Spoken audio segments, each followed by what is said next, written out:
Kalau kita tahu ilmu maqamat, kalau kita tahu ilmu tarannum, satu orang syekh aja iramanya bisa beda-beda.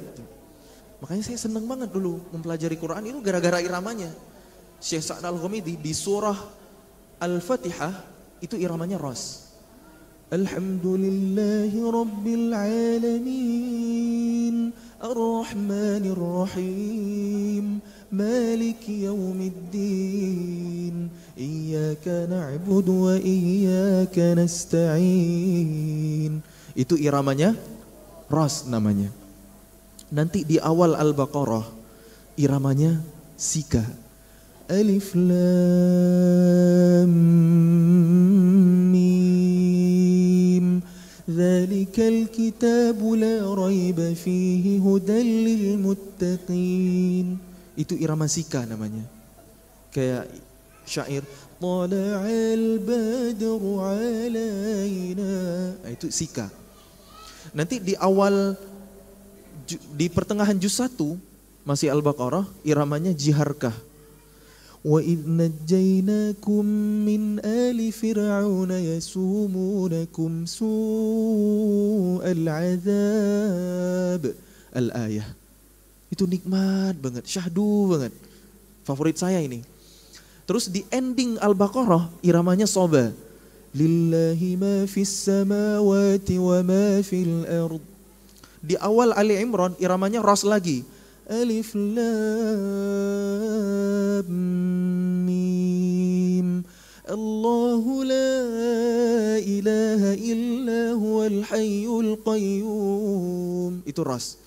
Nanti di awal An-Nisa iramanya nahawan. Ya ayyuhan nasu attaqu rabbakumul ladzi khalaqakum min nafsin wahidah. Nah itu irama nahawan namanya.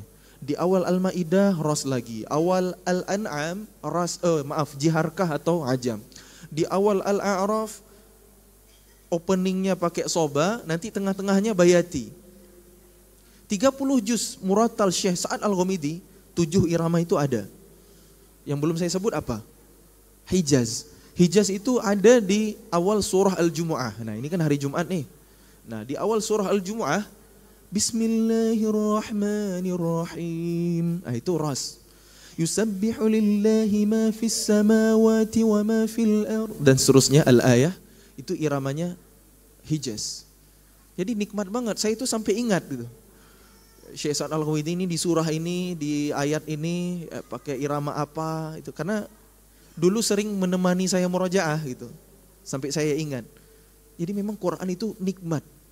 Salah satunya dengan irama. Suka enggak Bu dengar lantunan Quran dengan lantunan yang indah, yang merdu? Kayak imam-imam di Masjid Ismuhu Yahya ini gitu ya. Enak enggak Bu? Nikmat ya, lebih nikmat mana? Alhamdulillahi Rabbil Alamin dengan Alhamdulillahi Rabbil Alamin. Lebih enak mana? Enak yang berirama. Jadi kalau mau belajar mencintai Al-Quran, mulailah lu dengan iramanya. Itu bisa jadi jalan masuknya. Lama-lama kita jadi nikmat, lama-lama jadi nikmat. Cuma kalau masih sukanya dengerin lagu-lagu galau, ya nggak masuk gitu. Kita nggak bahas fikih hukum musik ya, tapi memang Quran dan nyanyian itu nggak bisa ketemu kata ulama tuh.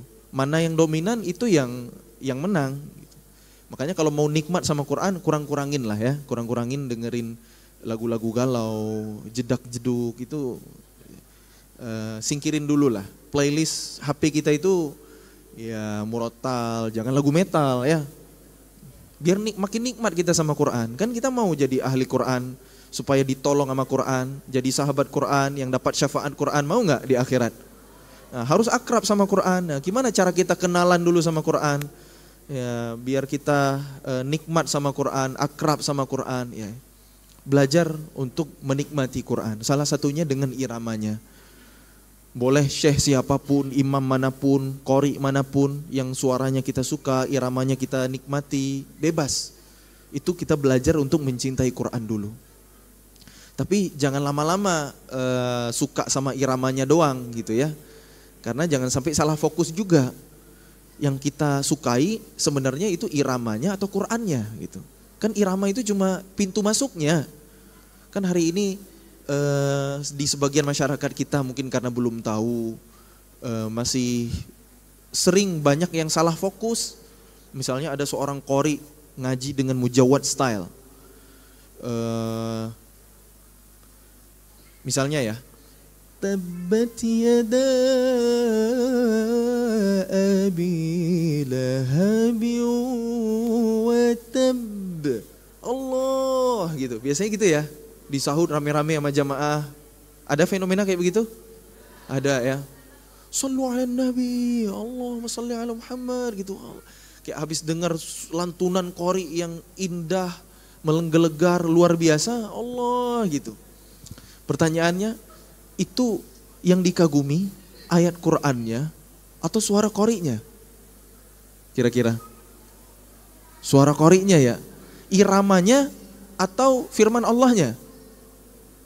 Iramanya ya.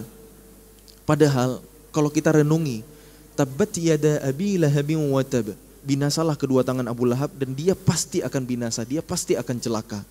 Kalau kita tahu maknanya, Abu Lahab itu nasibnya kekal abadi selama-lamanya di neraka. Kita ngebayangin ngerinya siksa neraka. Harusnya gimana respon kita, tajawub kita? Allahumma ajirna minan nar, astagfirullah, la haula wala quwata illa billah. Harusnya gitu kan? Bukan malah Allah gitu. Ya tapi gak apa-apa juga, kita bukan menyalahkan. Ini bukan antara salah benar, tapi ini soal level keimanan atau level keilmuan. Ya kalau kita fokus pada tadabbur, harusnya kita akan makin takut kepada Allah. Karena menurut riwayat salah seorang sahabat, ketika ditanya, gimana sih bacaan Quran yang paling baik? Ternyata bukan yang iramanya paling merdu. Bacaan Al-Quran yang terbaik itu yang ketika engkau melihatnya, ia membaca Al-Quran, engkau tahu ia takut kepada Allah. Karena ternyata Quran itu nikmat dengan irama, tapi jauh lebih nikmat dengan tadabbur makna. Apa itu tadabbur? Merenungi, memahami Al-Quran. Kita kalau dengar Quran, kalau baca Quran langsung paham gak? Enggak ya. Maka minimal buat kita orang awam kalau mau mentadabburi Quran, bacalah terjemahnya, itu minimal. Kalau kita masih jauh dari menguasai bahasa Arab, bahasa Al-Quran, kita bukan pakar tafsir, maka minimal berusahalah memahami Al-Quran walau hanya dengan terjemahnya. Itu minimal banget. Pertanyaannya Bu, Bapak, Bro, dari yang hadir di sini ada nggak yang pernah khatam Al-Quran seumur hidup satu kali aja plus dengan artinya, plus dengan terjemahnya? Ada yang pernah Bu? Jangan bilang nggak ada dulu, saya kan nanya ke yang lain gitu. Ada yang pernah?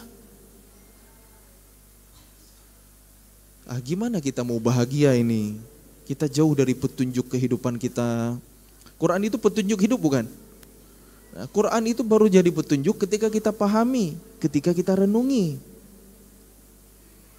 Nah, kalau kita nggak ngerti Quran, gimana hidup kita akan terarah? Kita punya tujuan nih, pengen masuk surga, nggak mau nyasar ke neraka. Naudzubillah.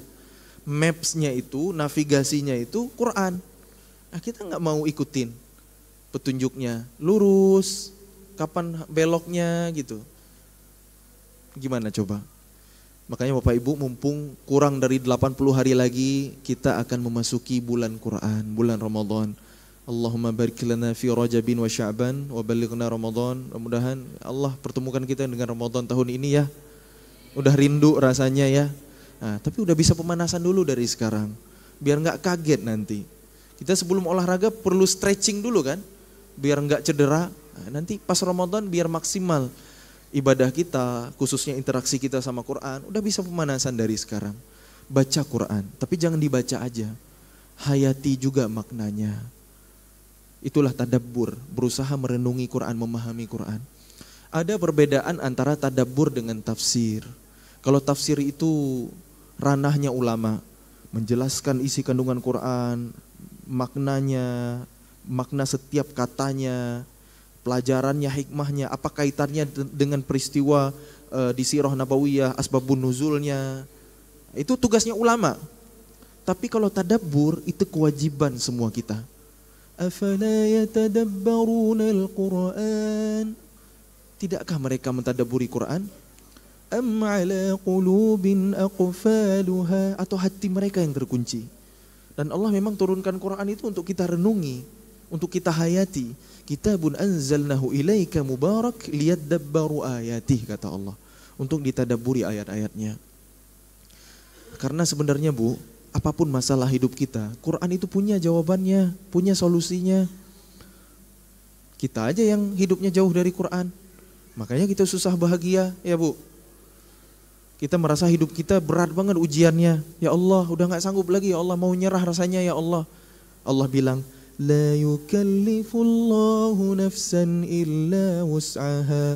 Allah tidak membebani seorang hamba melebihi batas kemampuannya. Kok hati saya susah tenang ya Allah? Ala bidzikrillahi tatma'innul qulub. Hanya dengan mengingat Allah hati menjadi tenang. Mungkin zikir kita yang kurang, istighfar kita yang jarang, sholawat kita kadang-kadang, sementara dosa kita segudang. Itu yang bikin gak tenang. Kita pengen A, Allah kasih B. Ekspektasi gak sesuai realita. Kita sulit bahagia. Allah bilang, wa asa an takrahu syai'an wa huwa khairul lakum wa asa an tuhibbu syai'an wa huwa syarrul lakum. Boleh jadi kamu suka sesuatu, boleh jadi kamu benci sesuatu padahal itu baik bagimu, boleh jadi kamu suka sesuatu padahal itu buruk bagimu. Wallahu ya'lam wa antum la ta'lamun. Kita itu enggak tahu apa-apa. Allah yang Maha tahu yang terbaik buat kita. Jadi apapun masalah hidup kita, sebenarnya Quran punya solusinya. Masalahnya kita jauh darinya.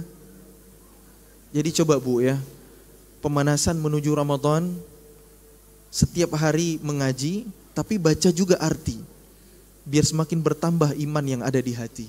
Wa idza tuliyat alaihim ayatuhu zadatuhum imana. Apabila dibacakan ayat-ayat Allah kepada mereka, bertambahlah iman mereka. Harusnya kita itu kalau ngaji, kita renungi, kita itu makin takut sama Allah, makin yakin sama Allah, makin lembut hati kita, makin semangat amal soleh kita, makin hati-hati kita untuk bermaksiat mendurhakai Allah. Itu kalau obat itu udah benar-benar jadi, Quran itu udah benar-benar jadi obat hati kita, udah jadi solusi buat hidup kita. Cuma ini kan butuh proses Bu.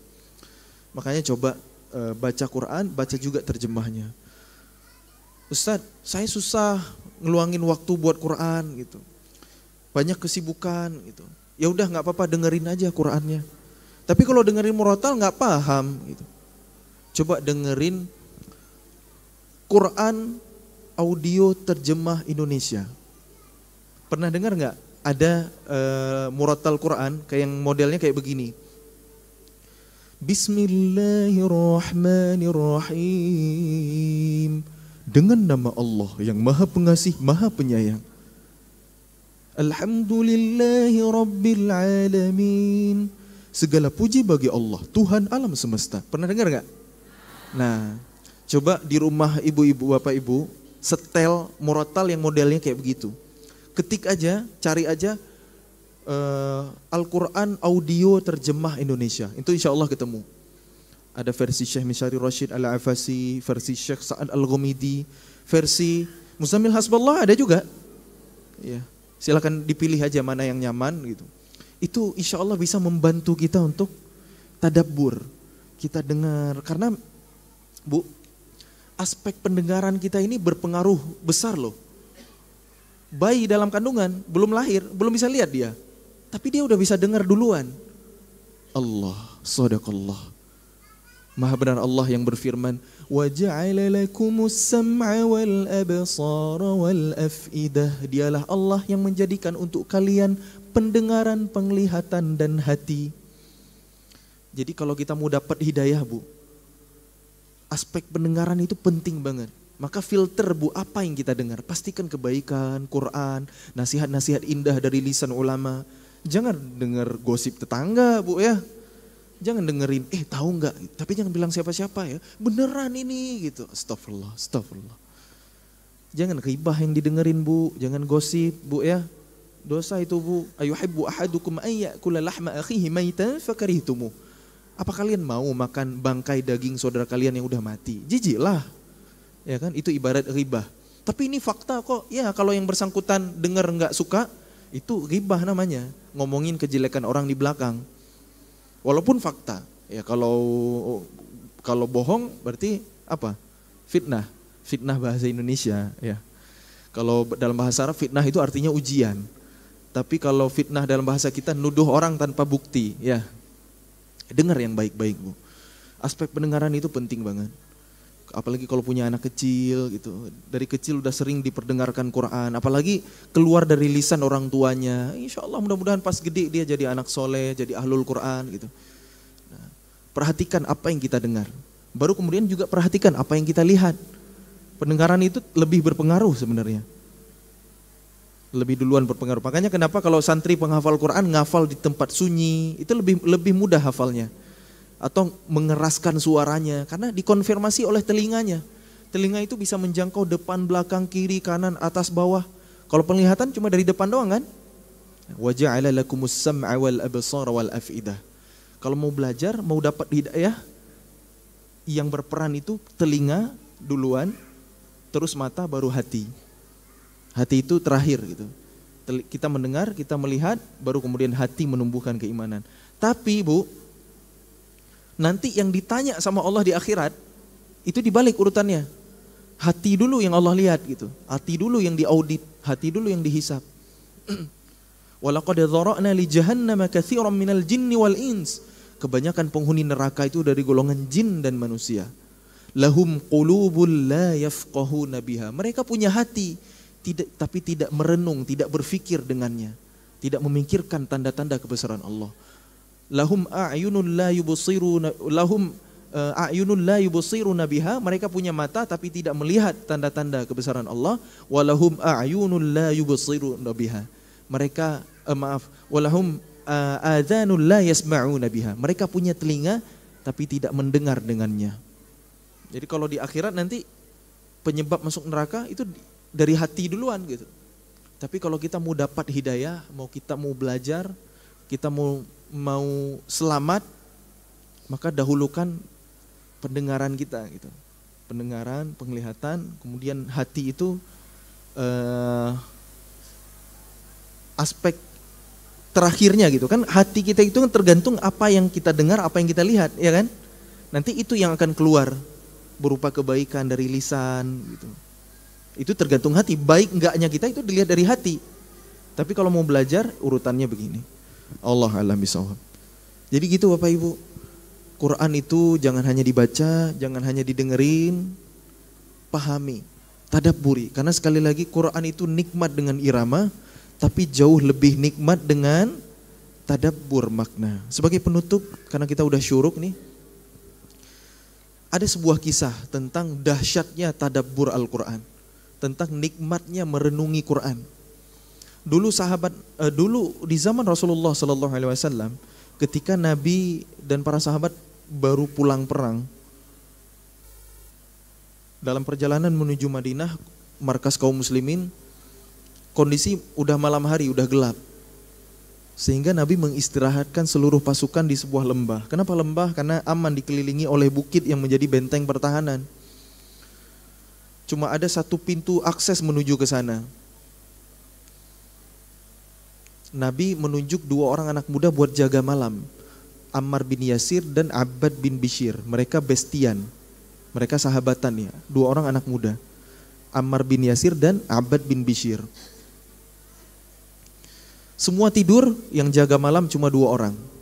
Standby di gerbang menuju lembah. Mereka bikin kesepakatan, bro, kita jaga malamnya gantian aja ya. Kan kita sama-sama capek nih, baru beres perang, luka-luka pula. Nanti kalau kita ketiduran, siapa yang jaga? Bahaya. Ya udah, siapa duluan? Aku aja deh duluan, kata Abbad. Kamu tidur aja Mar. Nanti tengah malam aku bangunin kamu, kita switch, kita ganti shift. Oke, siap, laksanakan. Tidurlah Ammar bin Yasir yang jaga malam sendirian Abbad bin Bishir. Karena kondisi aman, dia memutuskan untuk qiyamul lail. Dia sholat tahajud, sholat malam. Dalam sholat dia membaca Al-Quran dengan nikmat, dengan syahdu, dengan khusyuk yang luar biasa. Tiba-tiba ada musuh yang lewat, sedang patroli, sedang menyisir lokasi. Dia menghentikan kudanya karena dari kejauhan, remang-remang cahaya rembulan, dia bisa melihat ada seseorang yang berdiri mematung di ujung sana. Kenapa kelihatan cuma sendirian? Karena yang lain di lembah itu kan lebih rendah ya. Dia nggak tahu kalau Abbad lagi sholat. Ngapain itu berdiri mematung itu? Dari ciri-cirinya, ini muslimin. Jubahnya, jenggotnya, valid, ini muslimin gitu. Dia nggak mendekat. Dia mengambil panah, si musuh ini, dibidik ke arah Abbad yang lagi sholat, ditembakin, nancap di tubuhnya. Kena. Sakit nggak Bu kena panah? Sakit. Lebih sakit lagi nyabut panah. Karena mata panah itu kan runcing ya. Ke belakangnya membesar tapi runcing juga. Dia sholat, kena panah nggak dirusak sholatnya, malah panahnya dicabut. Begitu dicabut robek dagingnya, muncrat darahnya, tapi sholatnya masih lanjut.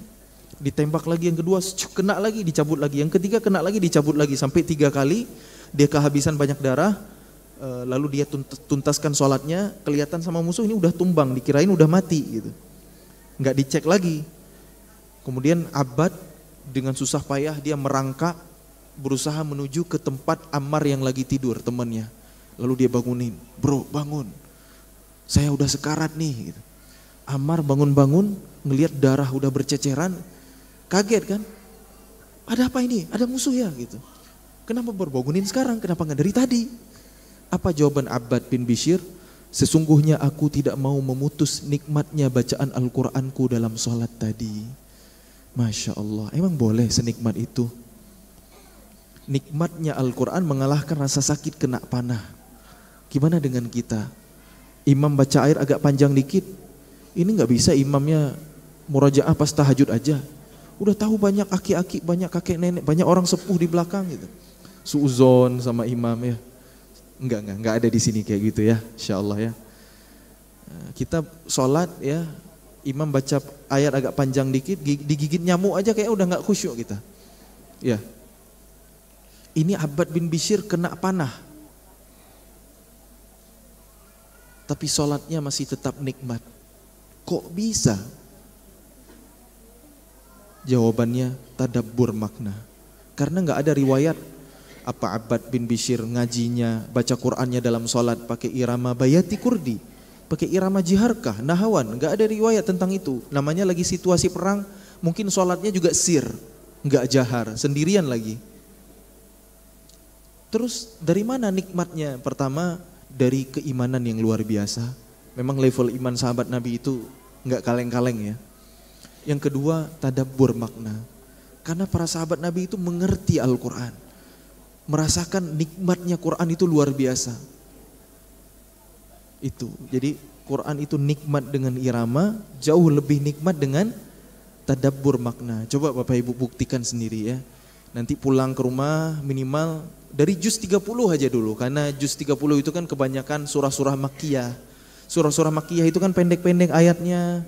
Ya dulu juga turun sebelum hijrah, masih di Mekah, dakwah masih sulit. Jadi enggak rumit-rumit dulu.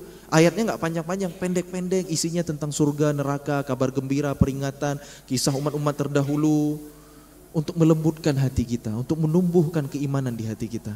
Coba Bapak Ibu nanti dengar aja Al-Quran audio terjemah bahasa Indonesia, mulai dari juz 30 aja dulu.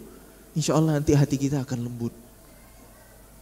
Nanti Allah sampaikan nikmatnya, Allah kasih tahu gimana nanti nasib orang-orang yang durhaka, gimana surga, gimana itu enak, nikmat banget.